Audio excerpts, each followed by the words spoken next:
guys, I just want to do a quick video on this custom silicone intake coupler that I'm going to be putting here on the Focus RS intake. I know Mountune offers one, but it's about 70 bucks, where I picked this up on eBay for $6 and change shipped.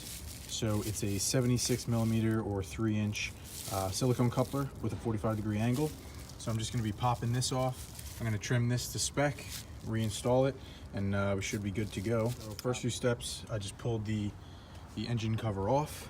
Pops right off on these tabs right here. I unscrewed these two clamps here with a flathead, and I also disconnected the vacuum pump line just to give myself a little more room. And then you just squeeze it out and you have your coupler out. So now I'm going to measure it up to the new one and we'll reinstall that. Up next, to play it safe, I used some masking tape and measured out the exact measurement of the accordion coupler to the new silicone.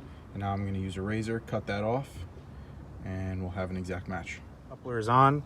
You can see it fits pretty well.